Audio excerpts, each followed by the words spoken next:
Olá, eu sou Margarida Félix e pensei em conversarmos sobre uma palavrinha que pode fazer a diferença no nosso dia a dia, que é humor.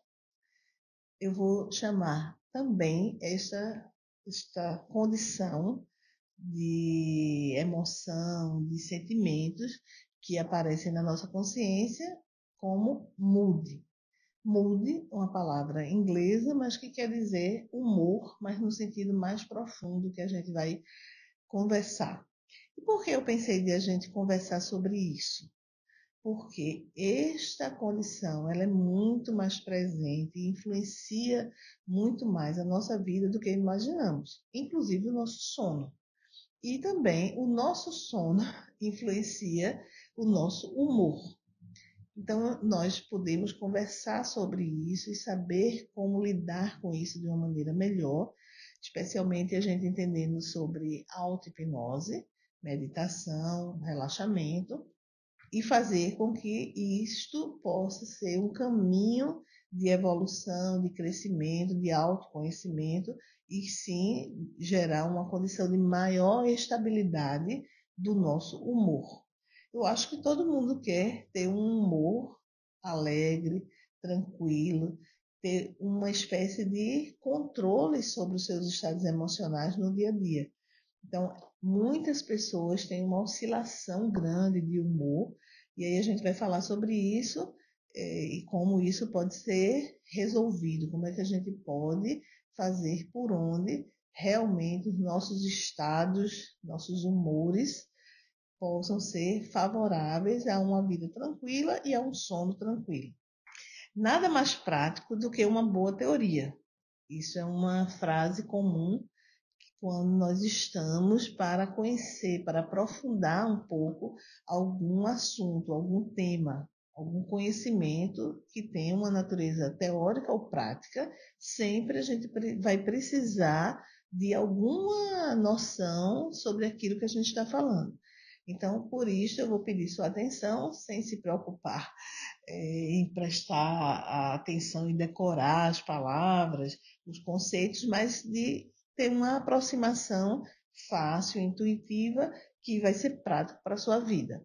Então, a primeira noção que nós vamos precisar entender, e que é de uma constatação prática diária, é de que nós temos estados de consciência. Ou seja, a nossa consciência varia em várias situações durante o dia e até durante dias. Quantas vezes a gente diz assim, fulaninha está irritadiça, está intragável porque está de TPM. Ou então que fulano acordou de veneta e que nada serve para ele naquele dia, ele está irritadiço e não tem condição de diálogo, né? Quantas vezes a mulher percebe isso no marido, ele chegando em casa de mau humor e sendo, a gente diz assim, não dá nem para abordar, porque se vai falar, a pessoa já se ofende e está realmente com um achaque, com uma hipersensibilidade que a gente percebe mesmo uma mudança no estado de humor da pessoa. Então, a consciência oscila, então existem estados de consciência. A gente fala que a nossa consciência é fruto desse conjunto de fatores que resultam nesta condição que a gente chama de humor. Mas esses fatores, de onde eles vêm? São fatores externos, a gente vai ver que muito disso são fatores internos. Então, existe dentro de nós, de cada um de nós, muitos elementos que são pensamentos, desejos, medos, planos, situações que acontecem dentro de nós e que influenciam a nossa consciência. Eu vou falar desses fatores que influenciam a nossa consciência e que aparecem como isso que nós vamos nomear como mood. Esta é uma expressão usada nos ambientes psicológicos e tal, principalmente no ambiente junguiano.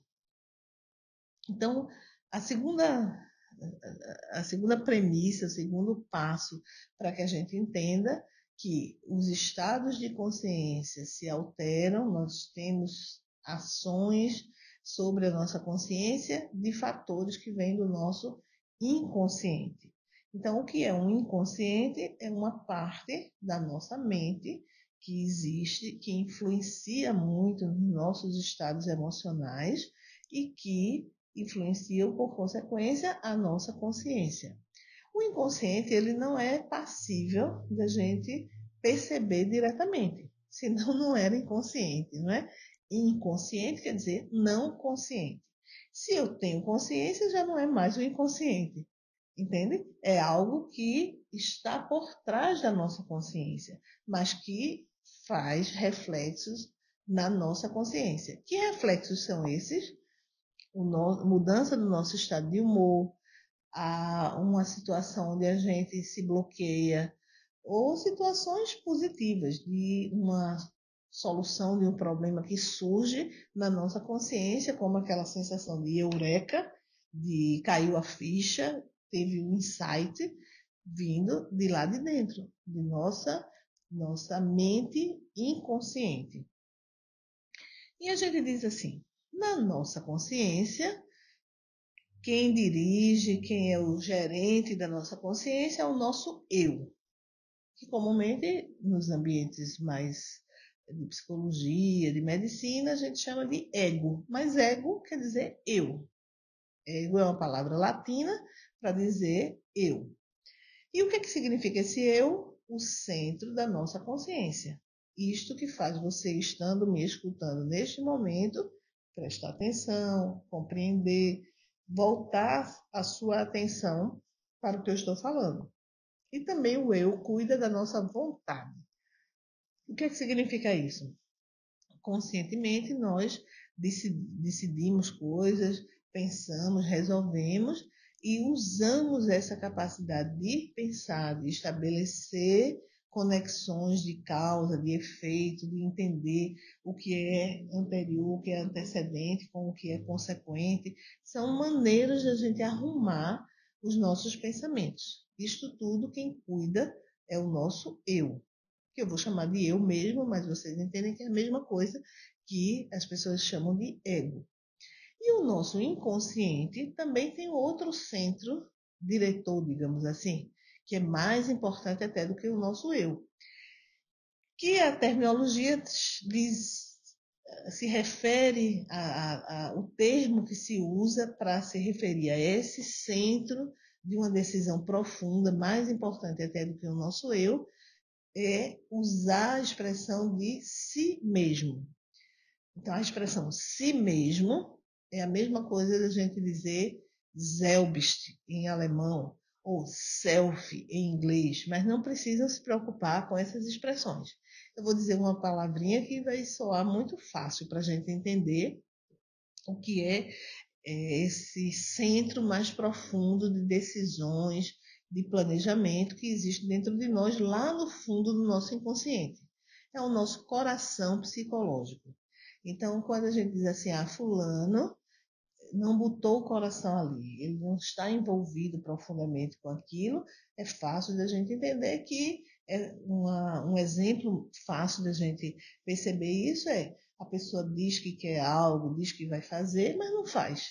Então tem outro centro dentro dela que está com outra posição. É como se fosse assim, a rainha da Inglaterra, que é a monarca, é a chefe do Estado, mas o primeiro-ministro, ele também tem uma influência, tem uma ação, por exemplo, na Inglaterra, que é este regime de Estado. A rainha da Inglaterra é o centro profundo. O primeiro-ministro é o eu, é o gerente. E quando o primeiro-ministro não está, sintonizado, né? Se ele não está de acordo, se ele está em desacordo com o monarca, então existem duas orientações ali para reger aquele povo. Então, comumente, se o primeiro-ministro, que é o eu, usando essa metáfora, está em sintonia com o eu profundo, que é o coração psicológico, que é o self, o si mesmo, aquele núcleo profundo da pessoa, se eles estão em concordância, se eles estão de mãos dadas, comumente é aquilo que a pessoa diz, o eu dela diz, o primeiro-ministro é o porta-voz do que lá no fundo ela realmente deseja e quer. Então tudo isso fica fácil quando a pessoa quer conscientemente, inconscientemente, ela querendo também, parece que está tudo bem, não há dificuldade. Mas na prática, você já deve ter tido essa experiência de saber que você precisa fazer uma dieta, que você não pode comer certo tipo de comida, porque, sei lá, está com algum desequilíbrio metabólico, mas parece que não tem a força necessária para executar aquilo. E quando a gente vai falar de sono, mais ainda, né? Quanto a pessoa quer e deseja dormir, o eu dela quer descansar, quer relaxar, mas tem alguma coisa dentro dela que ela não consegue controlar aquilo. Ela não tem a força de controlar aquela situação. Ao contrário, ela se sente uma presa fácil de algum fator que ela não se sente nem com forças, com a capacidade de enfrentar. E comumente a gente chama isso de fatores inconscientes, e a gente vai ver a relação disto com os estados que fazem a gente ficar perturbado no sentido de ansiedade, de tensão, de certas oscilações do humor. Primeira coisa, os estados de consciência se alteram. A nossa consciência é fluida, ela oscila de acordo com vários fatores. O conjunto maior, de maior influência para fazer com que existam estados alterados de consciência são fatores inconscientes. O terceiro ponto, existe a consciência, existe o inconsciente. Então, há a possibilidade de comunicação entre o inconsciente e o consciente. Como é que a gente sabe disso? Através de situações que acontecem na consciência, mas que a consciência percebe que ela não tem controle sobre aquilo. De que formas o inconsciente se comunica com o consciente e vice-versa. A consciência, o consciente pode se comunicar com o inconsciente. Vou dar só alguns exemplos. Eu posso influenciar meu inconsciente, fazer com que ele colabore com o meu estado de consciência, por exemplo, nessa questão de fazer com que eu possa dormir bem através da auto-hipnose, por exemplo. Hipnose ou auto-hipnose, que é a mesma coisa, só muda que nós chamamos de hipnose quando é uma pessoa fazendo com outra. E quando a gente diz a própria pessoa aprende formas de fazer consigo mesma, a gente chama de auto-hipnose. E pode chamar de qualquer outra coisa também, meditação, mindfulness, existem várias terminologias. Claro que o fato de eu chamar, usar um determinado rótulo, chamar meditação ou chamar auto-hipnose, vai ter uma certa diferenciação a respeito dos objetivos, das técnicas, mas não vamos falar sobre isso agora. A primeira coisa que eu estou chamando a atenção é que a auto-hipnose é uma maneira científica de nomear esta capacidade de a consciência influenciar o inconsciente. A consciência saber se comunicar com o inconsciente. E é uma via de mão dupla. E o inconsciente também conversa, manda recados para a nossa consciência. Um dos recados, uma das formas do inconsciente falar com a consciência é através dos sonhos. No caso, a gente sonha dormindo, mas quando a gente acorda e lembra de alguma coisa do sonho, aquilo é um recado do nosso inconsciente. Isto é uma forma boa, uma forma saudável, natural. Mas também existem outras maneiras do inconsciente mandar recados para o consciente. Uma dessas maneiras é o que a gente está chamando de mood, desse humor que altera a consciência. Eu gostaria de mostrar para vocês que o nosso inconsciente transmite muitas mensagens e às vezes a gente pode fazer isso de uma maneira muito simples. Este pêndulo, que para muitas pessoas passa a ideia de que falou em hipnose, tem um pêndulo, mas não é nesse sentido que eu quero usar. Este pêndulo é um exemplo de como a gente pode fazer esta demonstração que para muitas pessoas é como se fosse o inconsciente falando, respondendo coisas para o consciente. Eu gostaria primeiro de demonstrar para vocês isso, que existe uma maneira, uma via, né, na realidade vários caminhos, várias rotas, várias estradas para levar informações, mensagens do inconsciente para o consciente. E muitas vezes as pessoas usam isso, né? Nós chamamos isso de um pêndulo de Chevret. Chevret foi um homem francês que passou a utilizar este método, este instrumento, esta ferramenta para ilustrar um princípio que eu quero falar para vocês. Mas a primeira coisa a gente vai ver como sem a consciência, sem aparentemente, né, a consciência está influenciando como o inconsciente, isso é como se fosse um amplificador do inconsciente, vai poder mandar determinadas mensagens. Eu vou fazer uma demonstração para depois analisar essa demonstração e nós podermos ter uma visão mais científica, melhor deste assunto.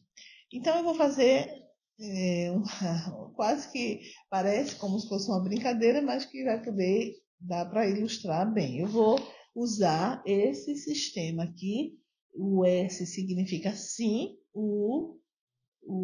na direção norte e sul, sim, vai ser significado com um movimento do pêndulo nesta direção e não na direção perpendicular. Então, vertical, sim, na vertical, não na horizontal.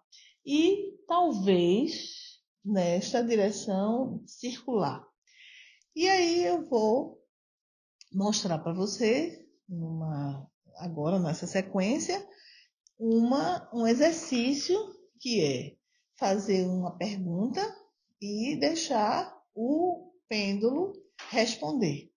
Eu vou ficar segurando o pêndulo sem fazer nenhum movimento e aí ele vai fazer ou um movimento de para frente e para trás, que agora eu estou fazendo de propósito, ou assim. Para frente e para trás vai significar sim, para um lado e para o outro vai ser não, e circular vai ser talvez. Isto é para a gente perceber, e vocês podem até treinar isto em casa, mas daqui a pouco eu vou dizer o significado provável da gente entender isso aí, mas é uma demonstração interessante. As pessoas podem perceber como nós podemos fazer um objeto se movimentar e aquilo tem a ver com alguma coisa que esteja dentro de nós. Então, vamos agora fazer essa demonstração e na sequência eu faço uns comentários. Nós vamos testar. Primeira coisa, eu deixarei apoiado para que não haja nenhum movimento e sem fazer nenhuma influência. Eu pergunto: a minha audiência, você que está escutando, está compreendendo bem? O que será que o meu inconsciente acha sobre isso? Naturalmente, o pêndulo vai. A sensação é que ele, por ele mesmo, vai aumentando a nitidez da resposta. Então, aqui ele está dizendo que sim, nitidamente, sem nenhum movimento. Eu peço aqui que a filmagem aproxime dos meus dedos para ver que não há nenhum movimento. Eu estou com o braço apoiado, para evitar exatamente qualquer movimentação. Para ilustrar uma outra pergunta que nós podemos fazer é se mais e mais pessoas se interessam sobre este assunto. Vamos ver o que aqui o meu inconsciente acha. Ele aqui está dizendo talvez. Eu não pensei em nada, mas nitidamente há um movimento claro, nítido de uma dúvida.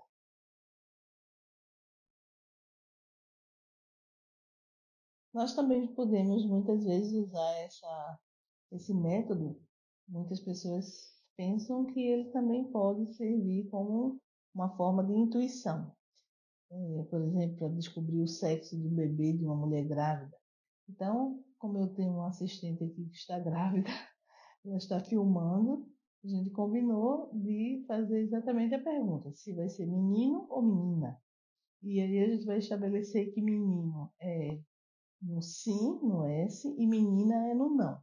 Então, eu faço essa pergunta para o meu inconsciente, vamos ver como ele vai responder. Menina sim, menino S, menina N.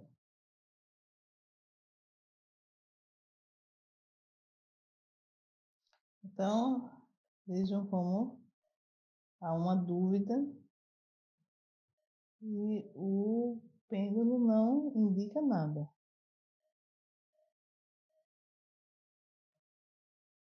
É como se eu não tivesse nenhum palpite, digamos. O inconsciente não está indicando nenhuma coisa nem outra. Vamos analisar um pouco esta experiência. Nós podemos fazer vários questionamentos. O primeiro deles é: será que o movimento do pêndulo é uma mensagem que o inconsciente manda diretamente para o pêndulo? É uma mensagem que é a consciência que manda, mesmo nós tentando perceber aquilo como sendo algo puramente inconsciente? E além disso, a mensagem, a informação, a resposta, ela é verdadeira? Então, estes aspectos são muito importantes para a gente entender o que eu vou comentar daqui a pouco. Então, a primeira coisa importante da gente entender é que, cientificamente, esta resposta, ela dá a impressão à consciência, como eu comentei, né? A sensação é que a pessoa está parada e o pêndulo se move, se mexe por ele mesmo.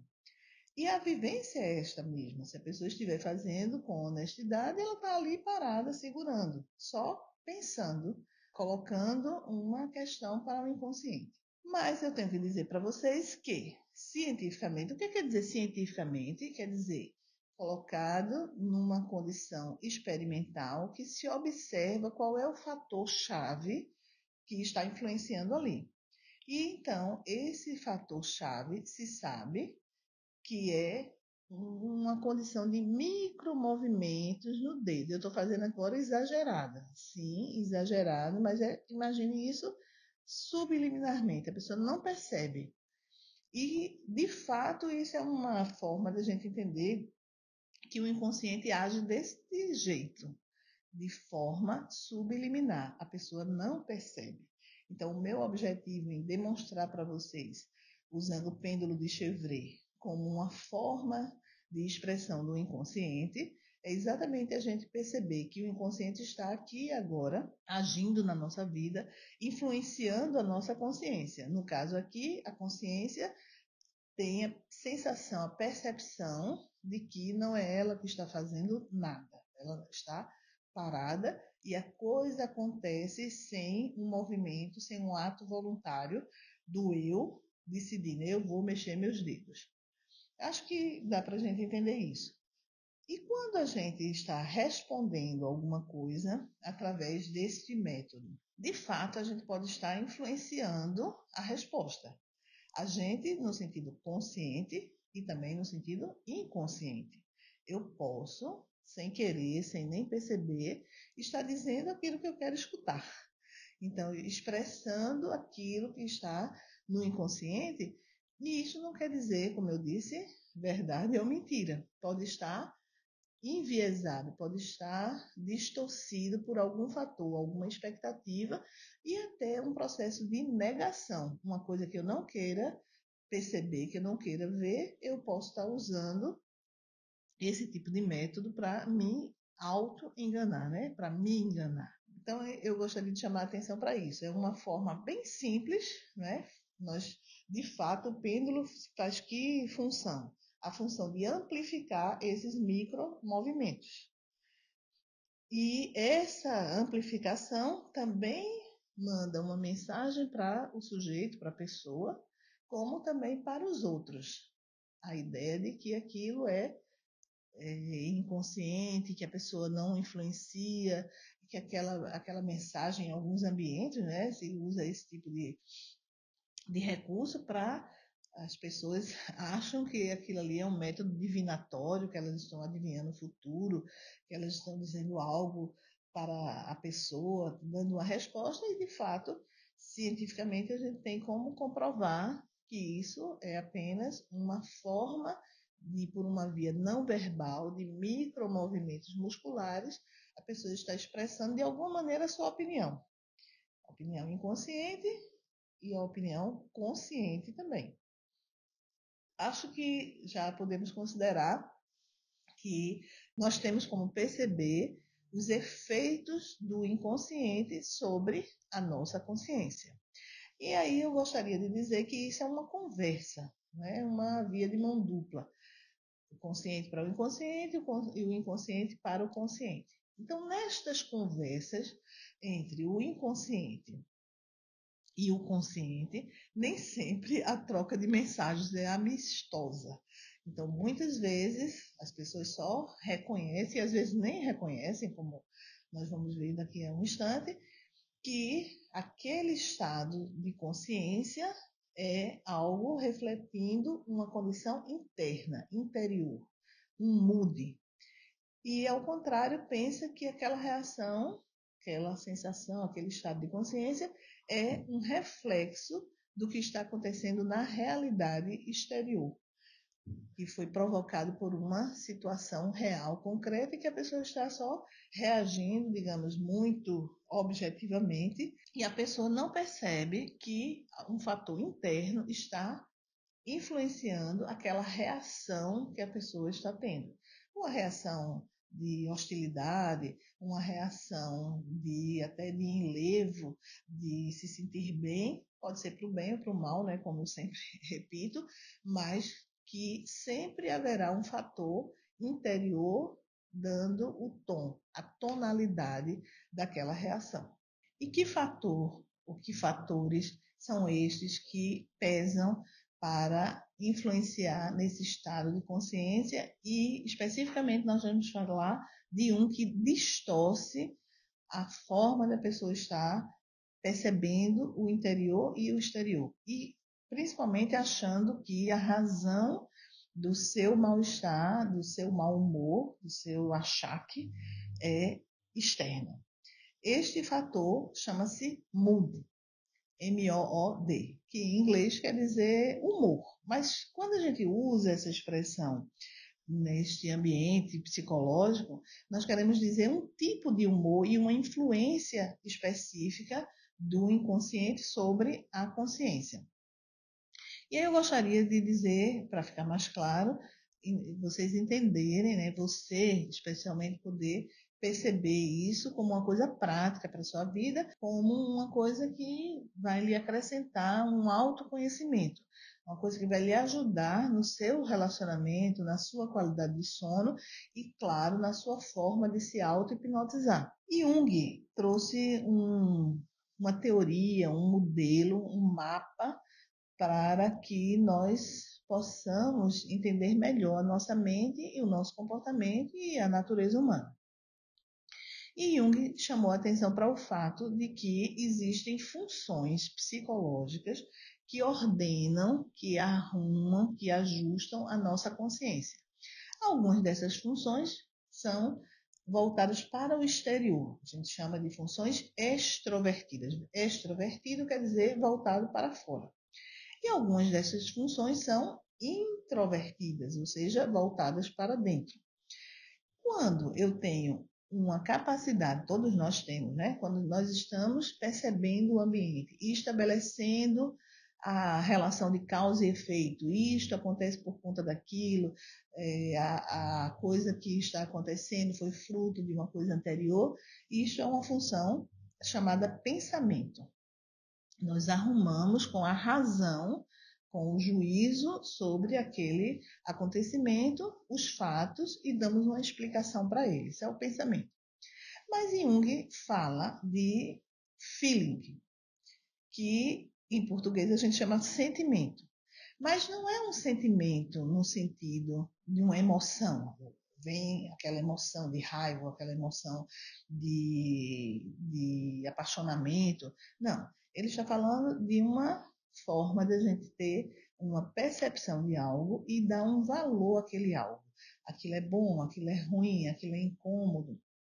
Então, esse feeling é como se fosse assim: eu estou valorando, vendo o valor daquilo, aquilatando, ponderando aquela coisa que eu estou entrando em contato. Então, a gente chama de sentimento aquilo que a gente faz dar um valor a algo que nós estejamos sentindo. Então, o feeling é uma coisa muito interessante, que é a ideia de aquela percepção de como aquilo vai funcionar, se aquilo vai dar certo, se aquilo é adequado, e que faz a gente pender, digamos assim, para o que é bom e querer se afastar daquilo que não é muito interessante, que é ruim, enfim. Só que esse sentimento, esse feeling, pode estar perturbado. E aí a gente diz que é uma perturbação que vem do interior, é uma função introvertida, ou seja, vem do inconsciente, é aquele recado, mas um recado meio com o estardalhaço do inconsciente, que são os humores. E o que é que significa isso? O mood. Agora eu vou ficar usando a palavra mood, que fica mais fácil para a gente entender. O que é um mood? É uma contaminação vindo do inconsciente de um estado que faz com que aquele feeling perca a sua objetividade. É como se fosse assim, a pessoa diz assim, não, eu não estou gostando disso, meu coração me diz que isso não vai dar certo, mas aquilo não é um dado objetivo, ela não está vendo realmente o que está acontecendo, ela não está analisando, ela não está usando a capacidade de dar um valor àquela sensação, àquela emoção, aquele sentimento. Ela está dizendo uma impressão que muitas vezes pode estar relacionada, e muitas vezes está mesmo, a medos, a inseguranças, a processos mais primitivos, mais anteriores, às vezes da própria infância dela, que gera uma espécie de enviesamento, uma distorção daquilo ali. É como se eu estivesse usando uns óculos com uma lente, digamos, sei lá, de uma cor roxa, e a partir daí eu vejo tudo roxo, porque eu não estou percebendo os óculos, eu estou vendo através dos óculos. Comumente, esses moods, eles são do tipo infantilizados. E infantilizados em que sentido? No homem, no ser humano masculino, não é? Existe lá no inconsciente dele um arquétipo. Um arquétipo é um conhecimento inato, é como se fosse uma outra pessoazinha dentro dela, dentro de si mesma, e que representa a feminilidade. Então Jung chamou isso de ânima. Não é que existe um lado feminino e outro lado masculino, como Pepeu Gomes dizia. Não. Dentro de todo ser humano existe todo o conhecimento de funções e situações universais que ele pode se deparar com aquela função ou com aquela situação e ele já sabe o que fazer com ela, como um bebezinho que já nasce sabendo mamar.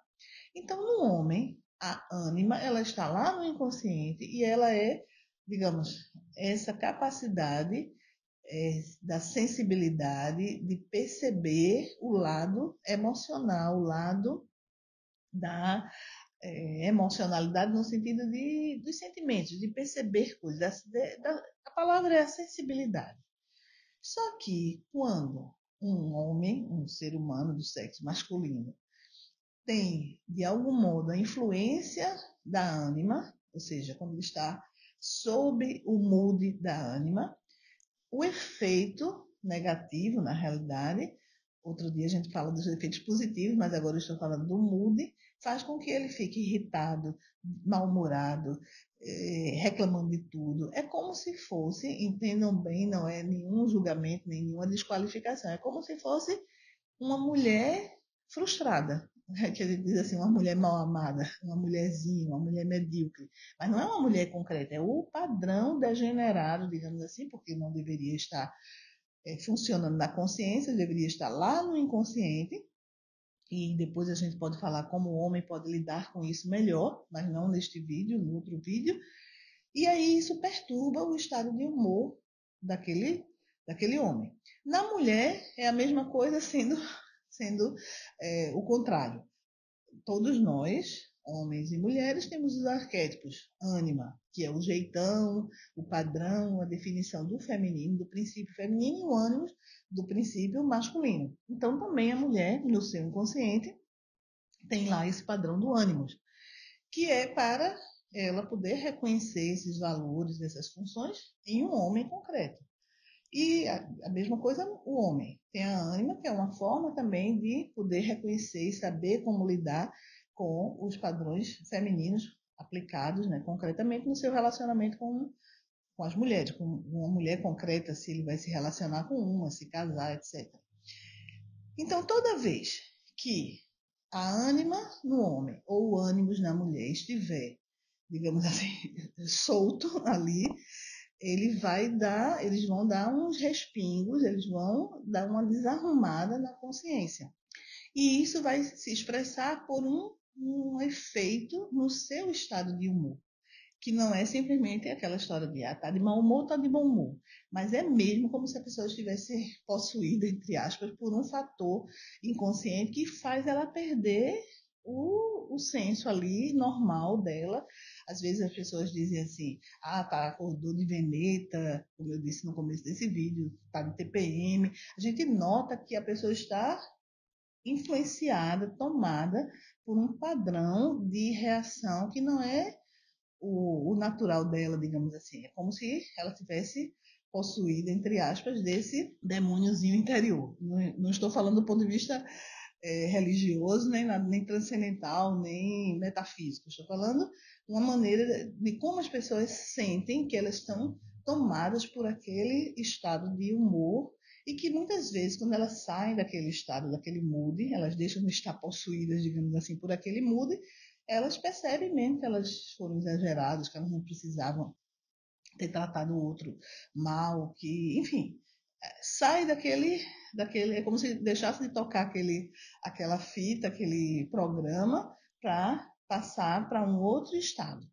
Então, isso acontece muito com as pessoas. Isso perturba o sono das pessoas e o sono perturbado também faz surgir essa vulnerabilidade, essa sensibilidade, essa maior permeabilidade entre o consciente e o inconsciente e vice-versa. Isso acontece por uma série de razões que a gente não precisa agora entrar aprofundar nisto, mas quem tiver interesse, eu vou colocar no Telegram, Margarida Félix, Sua Mente Cristalina, que vocês podem entrar neste canal, no Telegram, e lá eu vou aprofundar com áudios e com comentários mais pertinentes para quem realmente deseja penetrar mais, aprofundar mais este conhecimento.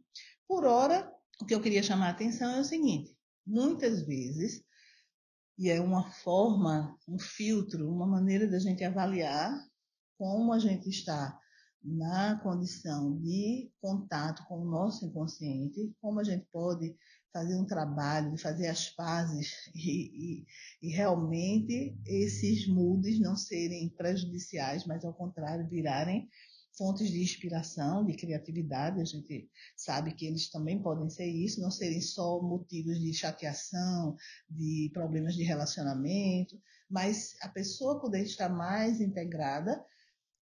O primeiro passo, a primeira coisa a fazer é tomar consciência, é observar. Então, eu sugiro que você observe, né, em outras pessoas e em você mesmo, como às vezes um fator, a gente já acorda com aquela coisa chata, perturbando, e parece que tudo vai dar errado. Então, essa condição é uma condição que sugere que é algo interno, interior, é um mood, você não está no bom mood, e isso vai perturbar o seu dia ou até vários dias.